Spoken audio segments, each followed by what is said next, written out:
Okay, good morning, students. This is Miss Nelson. You should have this fillable note taped into your notebook, so make sure you have that in front of you. These problems I took right out of that Mod 2A for 2 ALEKS assignment. So some of you might have seen these problems before. That's okay. My point here is to kind of show you an example of my process, and hopefully it will help you as you finish up these assignments today. Today is going to be the last day in class to work on Mod 2A. So even though I'm not there, I expect you to be productive and respectful of the guest teacher. Okay, here we go. So we're going to solve these two problems, and I'm going to show you kind of my process for solving these. Okay. This problem says, a fare charges an admission fee of $5 for each person. Let C be the cost of admission for P people. And then it says, write an equation relating C to P and graph your equation using the axes below. Okay, so here we go.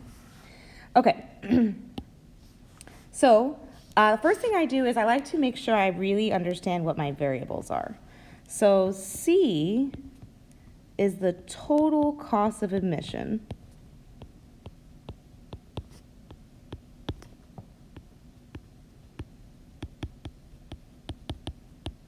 And P is the number of people.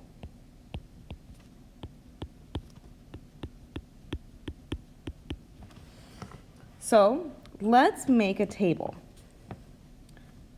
where we can track some values of C and P and sort of see what's going on here. Okay, well, let's say I have 0 people. What would be the total cost of admission to a fair for 0 people? $0. What about 1 person? The problem says it costs $5 for each person.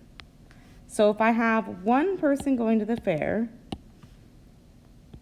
that's going to cost me $5. If I have 2 people going to the fair, that's going to cost me $10. If I have 3 people going to the fair, it's going to cost me $15. Okay, well, let's notice a couple things. First of all, this is linear function with a slope or a common difference of 5. For every 1 additional person, it's going to cost me $5 additional. Okay. So we're going to write an equation. It's going to kind of look like this. C is equal to blank times P. Well, and what should go here is 5. For every one additional person, it's going to cost me $5 additional. And then that will give me my total cost C. And my initial value is 0, so I'm done here. This is my equation. Well, if I want to graph this, nice thing about starting with making a table is now I have some points. So I can graph the point 0, 0. I can graph the point 1, 5. I can graph the point 2, 10. Okay? And I can connect these points to make a line, although I'm not going to because this is actually a discrete function. But I believe in ALEKS it will make you connect the points to make a line anyway. But okay, that one was pretty straightforward. Another thing that you could have noticed here is this is your common difference or slope. And in this case, I actually have an initial value of 0.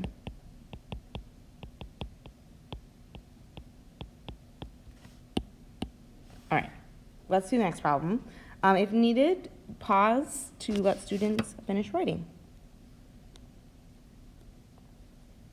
Okay. This second problem is similar. It says Donna is a software saleswoman. Her monthly salary is $2,200 plus an additional $60 for every copy of Math is Fun she sells. Let S represent her total salary this month. Okay, let's keep track of our variables. S is total salary.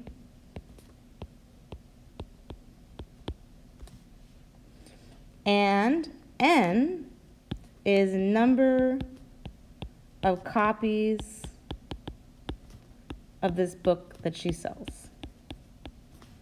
Write an equation relating S to N and graph your equation.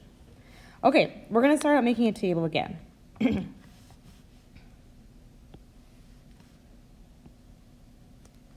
So for how many number of copies, for each number of copies, how much money is she going to make?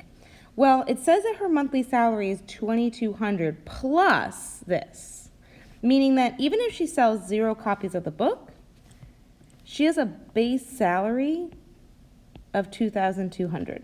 So she's going to make that no matter how many copies she sells. In fact, if she sells 0 copies, she'll make exactly that. The other thing that it says, so this is our initial value.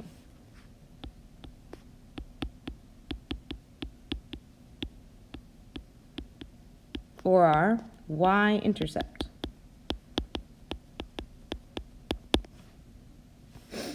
Okay, what if I sell 1 copy of the book?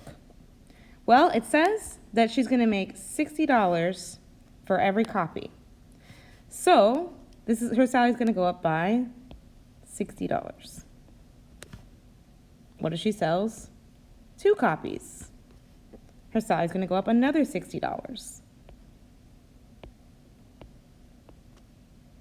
What if she sells 3 copies? Go up another $60. Okay, so you might already be noticing that I have an initial value of $220 and then a common difference or slope of $60.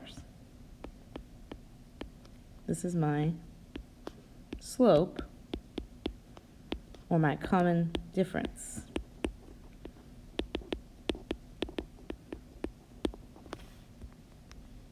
Okay, well, for writing this equation, I want to remind you of y equals mx plus b. Okay, well, I know my m, oops, wrong color.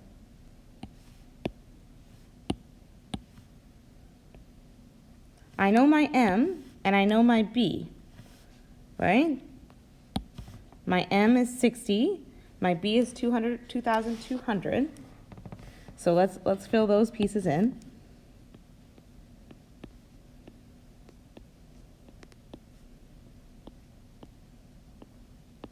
Okay, I have an initial value of 2,200, a slope of 60. Now, I also need, instead of having y's and x's, I'm supposed to be having n's and s's. And you might notice from the graph that n is on the x-axis and s is on the y-axis. So I should come over here and replace my y with s and replace my x with n. And there we go. I have an equation relating s and n. It's a linear equation because I'm going up by a common difference or slope. Okay, let's quickly graph this and then we'll be done. Again, great thing about making a table is now I have all of these points already to graph. So I can graph the point 0, 2,200. I'm going to need to estimate a little bit.